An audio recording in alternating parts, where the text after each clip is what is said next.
Welcome, everyone, to this next interview of the She Shakes the World interview series. I am very delighted to present to you today Vivian McKinnon. You're going to tell from her beautiful accent, she is Scottish, but she actually lives just out of Belfast. She's an entrepreneur and a trauma therapist. And she has the most powerful, beautiful, potent story to share with you of how she's overcome so much trauma in her life to be in a place now where she herself is a trauma therapist. She works with Gabor Mate. So I know she's got some deep wisdom to share with you. And she's also got an amazing film that she has just created herself, which is out on the 1st of September. And I'm going to let her talk to you about that as well. But Vivian, first of all, welcome. Thank you for coming here and being open to sharing your story, because I know it's a deep and I know it's a powerful one. And just let us know a little bit more about how you're shaking the world. Rachel, thank you very much. Thank you for inviting me into your space. It's lovely.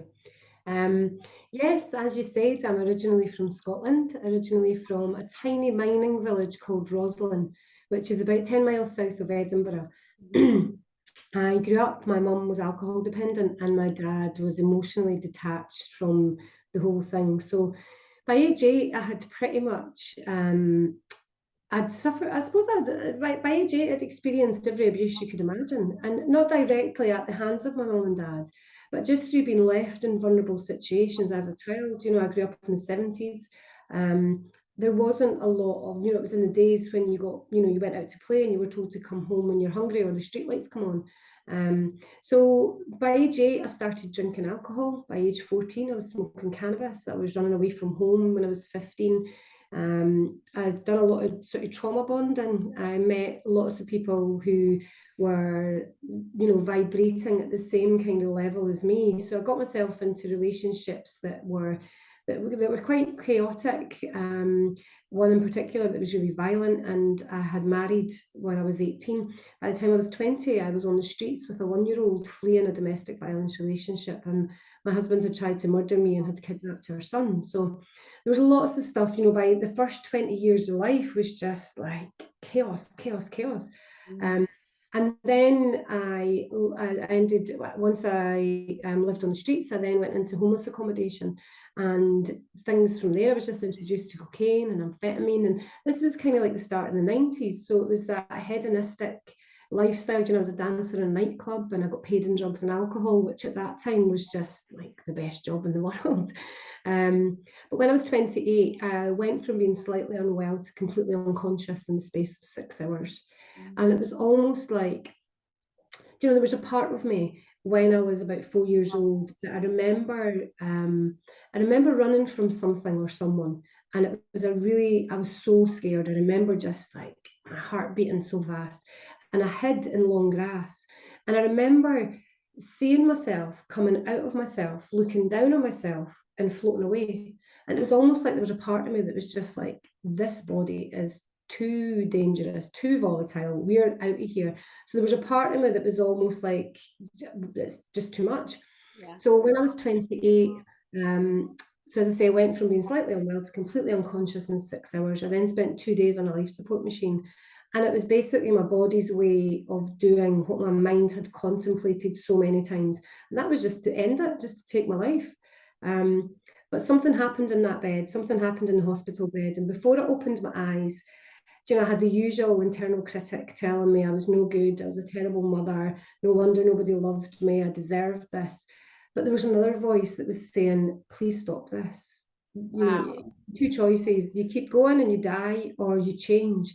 Change is scary and change is unknown, but that's exactly what I've done.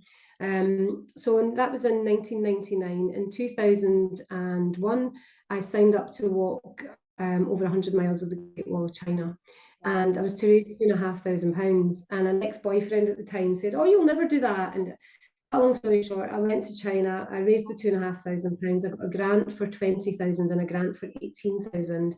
And I just thought, you know what, see if I can do this, I can do anything. And I lived with panic at that time, and I challenged panic while I was in China. And then that was 2001. I then started to volunteer for a charity. I then took on a full-time role with the charity. In 2004, I went into a flotation tank, and what happened from there, I still cannot put my finger on. There was, it's 25 centimeters of body temperature water and half a ton of salt. Yeah. And I stood like, it's like a coffin-like structure. And I stood looking at it thinking, I am not getting in there. Like, there's no way I'm getting in there. Like, it's like a coffin. I made a decision back in 1999. I wanted to stay alive. I'm not like in the dark on my own with this head. No. But there was that voice in my head that was just like, get over yourself and just get in the water. And as soon as I got in, within about 5 minutes, I drifted off somewhere. I had this vision of owning a float centre, of bringing this healing modality to people who needed it, working with addictions, working with mental health. I had a vision of me standing on stage, not me as I was then, but this new, improved, confident, like lovely, like I was just, and I got out and I said to the woman who owned the float centre, I was like, oh my goodness, I have just had the most profound experience. Almost like that part of me that left when I was a little girl. It was almost like I could feel her like pulling. There was a part of me that was just pulling that part back into me. And I came out and the woman said, yeah, it's a lovely spa treatment. And I was like, no, that is not a spa treatment. It's a mental health intervention. So then, when she couldn't tell me what happened, I just got really curious. And I went, as with everything starts with, I just got curious. And so I went to college, I studied health and social care, and I became really interested in what are the underpinning values and models that holds up our health and social care system. And I started to realise how we're really dominated by the pharmaceutical companies, and how it's pretty much, a lot of it's dictated by the great thinkers from the turn of the century, Sigmund Freud and Carl Jung and all these fantastic thinkers. But I just knew there was more, and I got really interested in neuroscience, and I got interested in all of this new kind of way and looking at neural pathways and how we can, how neurophysiology can change. We can challenge it, we can sit with things, we can work with our body. It doesn't have to be our minds. We don't have to remember the things that have happened to us to heal from them. We just need to sit with them. We just need to have a knowing and a feeling. So, I've studied in neurolinguistic programming, went off to London, studied with Richard Bandler, met Paul McKenna there, went and studied with Paul McKenna in hypnosis. He introduced me to two doctors from New York who invented the havening technique. So I've done some studying with them. I studied with a guy down south in havening. I studied with a doctor over here for clinical hypnotherapy. Just started doing lots and lots of different things. And all the while, I'd been for my own therapy, I'd been for counselling, and I'd been for CBT, and none of it resonated with me. If anything, it confirmed that, one of my core beliefs was I am stupid and I am not good enough. And I never really understood the CBT model at that point. And it just confirmed, the voice in my head was like, Viv, nobody's interested in your drama. For goodness sake, everybody has a cross to bear. Nobody wants to know your story. But the more I started to heal, and the more I started to learn, and the more educated I became, and the more confident I became in the things that I was learning, the more people were saying, wow, that makes perfect sense. Like, you've just made sense of the last 10 years of my life within the space of a 5-10 minute conversation. And I just thought there's something in this. In 2005, I opened Northern Ireland's only dedicated flotation centre, and I started using flotation in unison with all these different modalities, and created a program called RAFT, which is reconnection and flotation therapy. So just working with people and meeting them where they're at, not having any expectations, understanding that nobody empowers anybody else. We all have the power within us. We all have the magic within us. Sometimes we just need gentle guidance, somebody to come along with us and to say, is it okay for you to just sit with that? Is it okay for you to hold it? You've carried it a long, long time. Could you just pull it out and hold it? If this could speak, what would it say? Just kind of looking at that approach to things. And then started public speaking, and then wrote a book, and then just made a film. And it just seems to be, one foot in front of another. And I think, the greatest thing for me is when somebody comes up and says, God, you're such an inspiration. You inspired me to do blah, blah, blah. And it's like perfect, because, and the reason I made the film is because so many people say, well, like you've done so well in business, and, you've given such great advice, but people don't know the backstory. And I think, if just to sort of say to people that it doesn't matter where you come from, doesn't matter what your story is, doesn't matter what you've experienced. It's the power of self. It's the power of understanding that sometimes we run programs and patterns that have been given to us by the people around us as we grew up. And we believe that to be our narrative. We believe that to be, and so many people will say, sometimes I open my mouth and my mother comes out, or, I would watch my mother doing these things and I'm doing the same because we are so restricted. We're almost like hypnotized in childhood to believe that this is all there is. And if that's what happens, then there's a part of us that loves us more than anything else. And that part of us just wants us to wake up, just wants us to be unrestricted, just wants us to be free, wants us to step into who we are. And if we don't listen to that part, it will make us suffer. And it will make us suffer greatly to the point of, me landing in a hospital bed. Yeah. But all that part wanted to do was to wake me up, to be like, come on, you can be more than this. You can do this. Yes, it's fascinating, isn't it? I've interviewed several people now who have had to get to that point of some massive crisis happening, some like life-changing moment for them to have that sort of realization that actually there's more and there's a different way of being. But we don't want everybody to get to that point. So how is it that what is it that you do, or you could say to people who have perhaps been through something, or they're having a difficult time and they're feeling like I'm not fulfilled, this isn't my life, how can you help people navigate that? Yeah.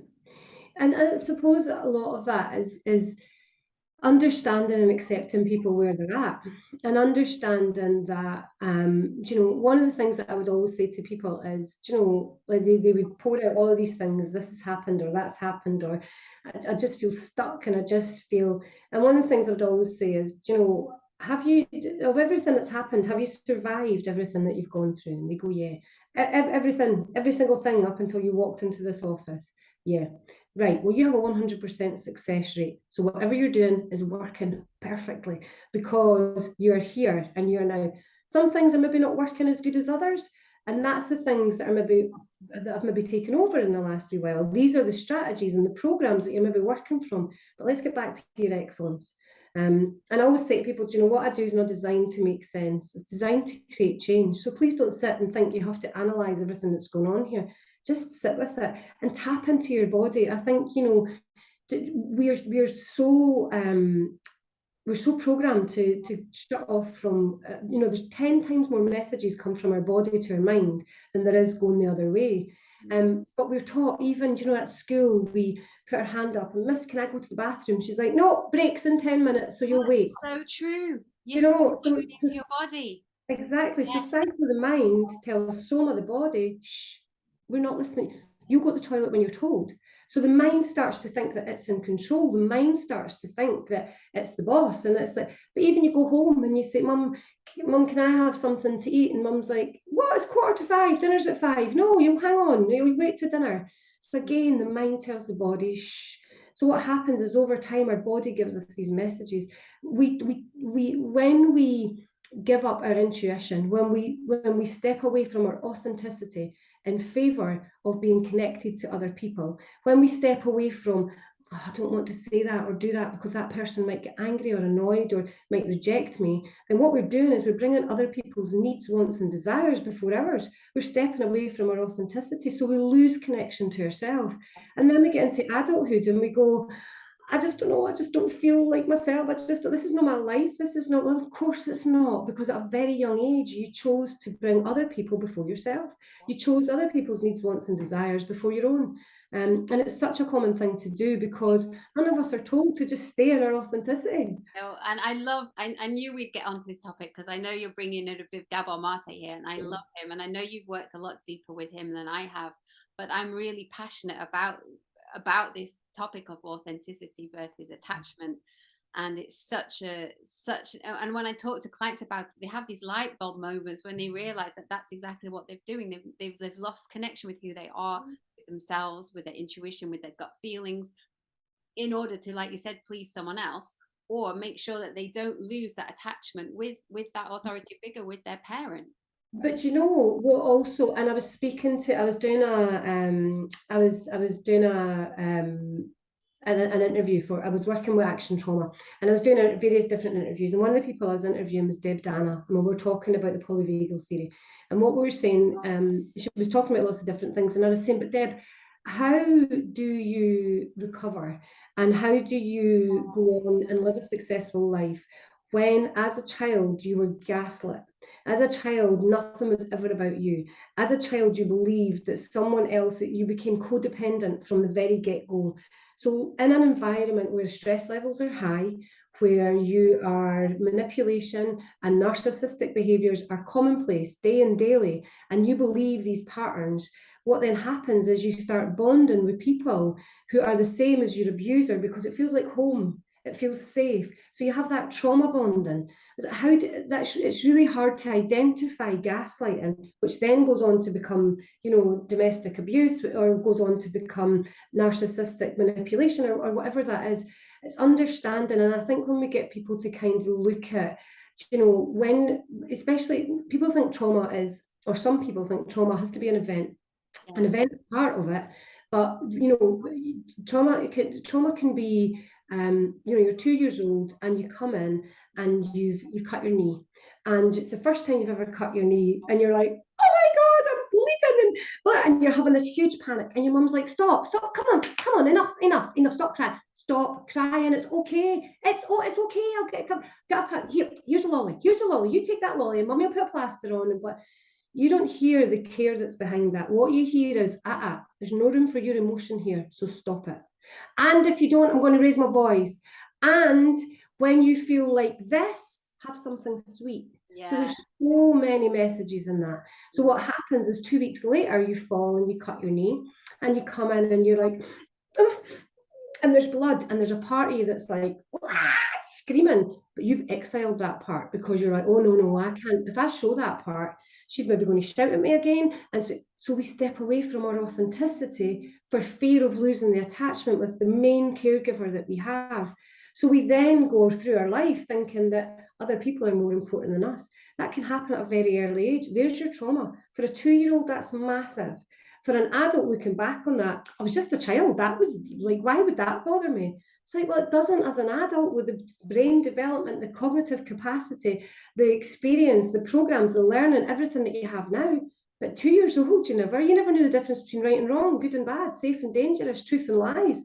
Like you developed these beliefs and accepted them there and then because you had no other option, you had no other way of experiencing it. Yeah. So there's so much, and I think that's the biggest trauma, is that we forget who we are, that we step away from our authenticity. Yeah. And then that stops us, like you said, we can then end up in unhealthy relationships, or it stops us really fulfilling our purpose, or we've got something inside us that we want to do, but we always hold back. We don't feel like we can do it. You don't step into that. It can create all kinds of self-sabotaging behaviors, I would imagine. As we know, we've talked about addiction and all kinds of different things. And I think for people listening, if they are in a place of struggle, if they can just go, actually, this wasn't my fault, maybe this happened because of something, when I was very young, and to realize that actually and this doesn't have to carry on being a pattern. That's it. Hopefully will be a light bulb. Hopefully this will have been a light bulb moment for quite a lot of people listening. And people, I get so many people who would come to see me, and they would say, I have no memory of something happening. I know something bad happened to me. Yeah.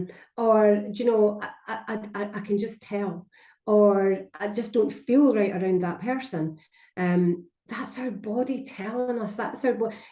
I believe post-traumatic stress disorder, or post-traumatic stress injury, is storing of trauma in the central nervous system, which is the brain and the spinal cord, which is our cognitive thought, which is the meaning that we've given something, which is the belief that this event is inescapable and I am vulnerable. There's your 4 components for trauma: an event, the meaning that we give it, the feeling of vulnerability rather as resilience, and feeling inescapable or trapped. We then feel that, and then we go and we tighten up and we hold ourselves. Then we have the somatic experience, because this is what the brain's doing. The body's tightening up. The somatic experience is the tightening of the body, is the increase of the heart rate, is the overproduction of cortisol, is all these different things. So sometimes if we can just sit and say, I don't have to remember what happened to me, but I know something did, and I'm going to sit with it. You'll find that the heart rate might go up. You'll find that you maybe start sweating, and but it's just that I just want my body to just go through whatever it is, whatever it's holding. I want to just gently release, and that's not to let go, because some of the things that we hold on to is fear and anger and sadness and grief, and we need these emotions. We can't just simply let them go. It wouldn't give us a fulfilling life. We need to have them, but we don't need to hold on to them so tightly. And we certainly don't have to have them stuck and trapped in certain places. We need to just be free flowing. We need to just release them and let them be, and let them kind of just move on through the process that they would naturally do. Yes, because that, I think that's what happens sometimes in these moments of trauma, is that they don't have that opportunity to flow. The emotions are meant to flow in and Mm. flow out, but sometimes they just don't get that opportunity to do that. And then what I sometimes see with clients is that they get scared of them, and they begin to feel that fear, they begin to feel that anxiety. They think, oh, I better keep. Oh, I don't want to feel that, so Yeah, I'll let it back down again. But actually, if you can just allow yourself to feel, just for a few moments, feel everything, feel all the emotion, absolutely. it can just move on. And so I've really learned, if I'm having a bad day, or if I'm feeling a bit under the weather or anxious or whatever it is, I just allow, I don't analyze it, I don't sit there and really like, I allow myself to feel it and accept it, because Yeah. then we can free it, then it can move on. Absolutely. The word itself, emotion, is energy in motion. Absolutely. And we need to have energies need to move and shift around us. When we become restricted and we shut ourselves off, it's because we are not allowing that energy to flow. We're blocking it, we're keeping it in for fear of. I think for a lot of us, it's that fear of vulnerability, because vulnerability is something that a lot of us have been thrust into. So it's involuntary. And that involuntary vulnerability, we go, oh, and that's when we then give meaning. We then feel, where once we realize that vulnerability is actually a superpower, and when we can voluntarily make ourselves vulnerable, when we can sit and say, oh my God, here it comes, here's this emotion, and just sit with it. And where do you feel it? What is it? What does it mean to you? Has it been in there a long time? If it could speak, what would it say? Even asking someone the question, like somebody will say, this happened when I was 6 or 7, or I grew up and my mum and dad split up, or I grew up and was bullied at school. And one question, and Gabor always says, is, you ask someone, who did you speak to? And 9 times out of 10, people will say, well, no one. And then going back, well, how do you describe that? If you felt safe and secure and connected as a child, why did you, was there no one there? No, well, there was people. Why did you choose to hold on to that? Why did you? It's that restriction. It's that, oh no, but again, it comes from, I don't want to be rejected. I don't want to be cut off from people. I don't want to be unattached. But really what we're doing is we're just constantly detaching ourselves from everyone because of the restriction. The minute we lift that restriction, our heart opens, our energy completely changes. We become so much more connected with other people. And you know what? See, in life, you're going to meet people who are arseholes. You really are. You're going to meet people who push you and poke you and prod you in the wrong way. And you're going to see behaviours, and you're going to hear people using language patterns that you go, but really, that's a good time. Like I spent about a year and a half there sussing out people that I didn't like, sussing out people who rubbed me up the wrong way, and chose to voluntarily spend time with them and spend as much time with them as I could. Wow. Because what I then realized was they're a mirror for me. And the things in them that I don't like are the things inside me that I don't like. And the only way I can identify them is by coming across someone that makes me go, oh, like that. And then go, that's interesting. Now, what is it about them that I don't like, which is actually about me that I don't like? And it's usually around being needy, or being or not being totally truthful, or being a people pleaser. These are the things that when I see it in other people, no, is nowhere near as much these days, but they were the things that I found really beneficial to work on. So these people are hugely important in your life. They're gifts. I sometimes see them as gifts. And if I feel a strong emotion come up when I see something or a person, and I think, wow, hold on, I've learned to recognize that now and go, hold on, why is that making me feel jealous? Why is that making me feel this? Okay, what's that triggering in me? And let that That's be a gift. And even that, Rachel, making me feel, making me say, Yes. nobody makes us do anything. We choose to respond to the stimulus that's there in the way that has been programmed into us. Yes. The way to break all that down and to just to be in the moment, to be totally present, is to identify it and to own it, rather as going, you done this, you done that, you said this, you done that, to be like, wow, when you done that inside me, this happened. Mm. And it's just a much more empowering way. And I think, even the most awful of experiences, if we can find some part of it that we can take responsibility for, then Mm. it means that we have power over that situation. We have power over that experience, that event, whatever it is. The minute that we kind of go, well, do you know what? I made a decision that landed me in that event. I made a decision to, like, so for me, alcohol became an issue. I first drank when I was 8 years old. The first time I had a drink of alcohol, everything just went really warm and fuzzy. And I got it from behind this chair at 8 years old, and I told a joke, and everybody laughed. And alcohol went, see, I'll make you funny. You can connect with people. Like, you'll lose your inhibitions. You'll do that. You'll do this. You'll do that. I then became, when I became older, alcohol was a huge thing for me. But then when I sat with it, and I kind of, I then understood what it was that I was doing, and realized that when you start to take these layers away, there's nothing more empowering than just being you. You don't have to have these various. I mean, at one point I was addicted to being addicted. There was just, Wow. you give me a distraction technique and I'll use it to the max, and then I'll realize I have a problem with it, and I'll find a new distraction technique, because I just didn't want to be, I didn't want to be a coke addict or an alcoholic or a sex addict, or, I didn't want to be one of these types of people, because I had this thing in my head. But it was like, but I can visit it for a wee while and then I'll go back to this. But it was just all about avoiding the pain of the past. But when I sat with the pain and kind of looked at it, and it kind of went, I'm not pain, I'm sadness. And there was other parts that went, I'm no pain, I'm grief. And there's other parts that said, I'm no pain, I'm just anger. I am just absolutely raging mad at what happened. So when I sat with these emotions and sat and gave them their place and just made sense of them, then I empowered myself. Amazing. It's such a powerful story, and I know so many people are going to hopefully listen. I think they'll need to listen back to this several times to take in everything that has been discussed. I do want you to just mention Mhm. The Magic Is With You, and Yeah. a film that you have recorded, and it was coming out on the 1st of September 2022. Just a little bit more about that and how people can maybe listen to it, because I think if they are struggling, maybe this film that you have done is something that is going to help them. So the film is called The Magic Is Within You. It's the same tagline that I have in my business, Hi Joey's. It's the same, like, I've just done a recent talk, and the talk was called The Magic Is Within You. I drop that line in everywhere because I believe it is. I believe, as I say, people talk about empowering other people and, all these different things. Like, we have everything we need is in us right at this moment in time. We just need to lift the layers and lift all the beliefs and the programming and all these different things. But I decided, I was approached earlier on this year to make a documentary. And I said, this would be fantastic for going around communities and working with community groups. My heart is in the charity and voluntary sector. That's where I spent the biggest part of my working life.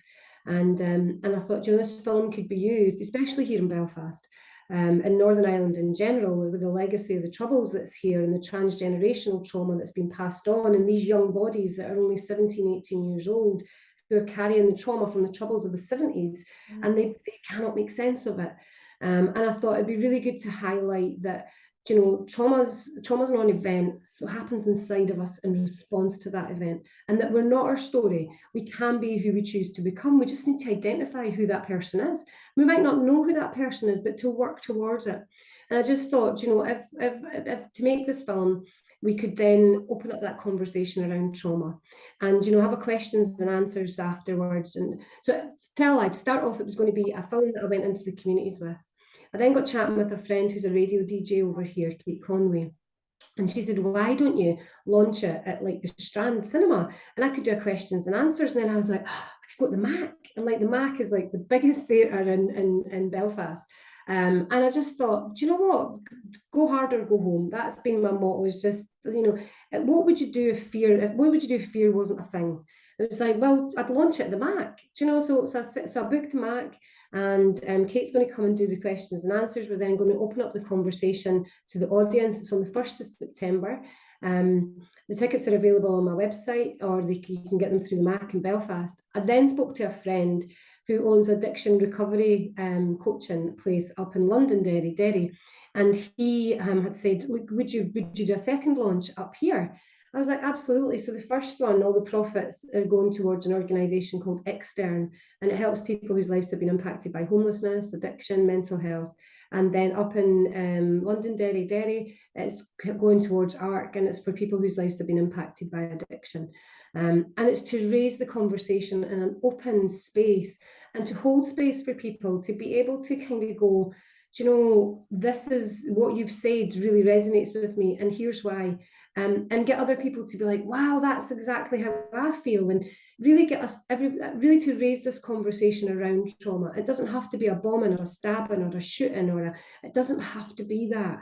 It can be something as simple as you cutting your knee when you're 2 years old, and you taking that message, there's no room for your emotion here.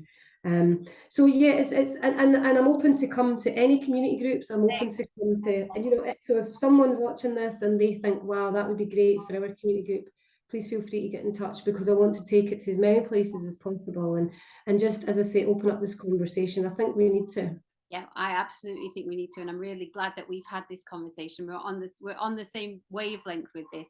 I'd just like to end by asking, what can people do right now if they're looking for some resources, they're looking for help, if they're realizing that actually perhaps I have had some trauma, like we said, it doesn't have to have been this massive, let's say, traumatic event. It could be lots of small things that happened to you growing up, and they're realizing and listening to this, actually, yes, there is stuff that's keeping me stuck. There is things that are holding me back. I'm not where I want to be, and I'm not feeling like, I'm fulfilled, or that I'm able to express myself and be who I want to be, and all those things.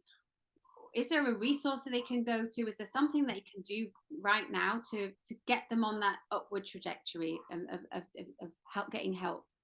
Yeah. And the biggest thing about you're talking about is people pleasing. And you Yes. see it all the time. You see it, especially in a workplace. You want something done, you ask a busy person, because that's the person that won't say no. It's the person who's like, yes, yes, yes, yes, because everybody else. I totally resonate with that. Yes. Because everybody else's needs is more important than them. The resource I would say is find your local float centre. Find your local float tank. You don't have to keep telling your story over and over again. You don't have to even identify. You don't even have to identify or understand or know the story. You just need time and space to be. We're human beings. We've been programmed to be human doings. We have to be doing something, doing this for this person, doing that over there. No, just be. Take some time. Like, our bodies and our minds haven't evolved any further than they did hundreds of thousands of years ago. We don't get wheeled in every 100 years and have our software updated. We're working with the same equipment Jesus had.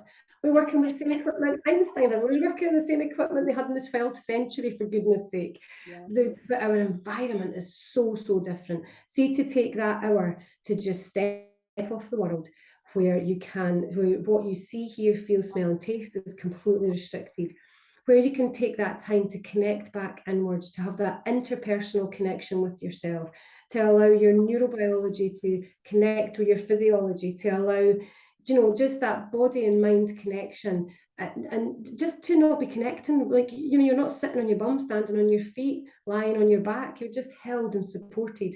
And it's just a really good way of, the best way to get over anything is to go through it. And the best way to go through it is just in complete silence and allowing yourself to just rest and repair. Wow, do you know what? That sounds amazing. I've heard of float centers. I've never been in a float tank myself, but you have inspired me to think, right, I'm going to go and source one. I'm going to go and find one. They can also look at some of Gabor Mate's stuff. He's written some amazing books as well. Oh, totally. Yeah, and so go and research him as well. And they can always get in touch with you. So I'm going to put all your details in the notes below as well, how they can reach out to you if they're inspired by you, if they want your help, if they want to find out more about your film. Please reach out to Vivian, because you are a fountain of knowledge, and you've had a number thank you. you're doing such amazing things. And in a way, yes, you went through some traumatic things, but now I imagine you look back on them now and go, do you know what? I'm not, maybe glad is the right word, but you went through all those things so that you can be this big shining light that people need in the world. So thank you for doing what you're doing.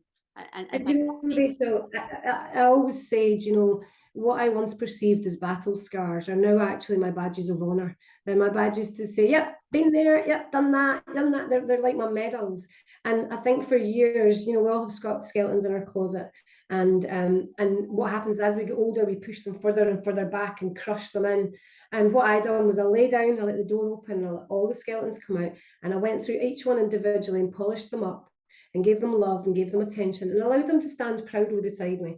So it means that I can stand and be open and honest, and I can talk about my story and I can talk about my journey in a way that it belongs to me. And I'm so thankful for it, because without it, I wouldn't have the understanding and the appreciation that I have for life.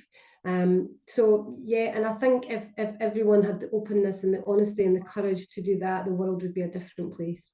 Amazing. Vivian, thank you so much. I've had so, I just need to let you know, Lovely. I've had so many tingles and so many goosebumps you've been talking. So I know this is going to reach the right people. So thank you for sharing your energy and your time with me today. It's been an absolute pleasure.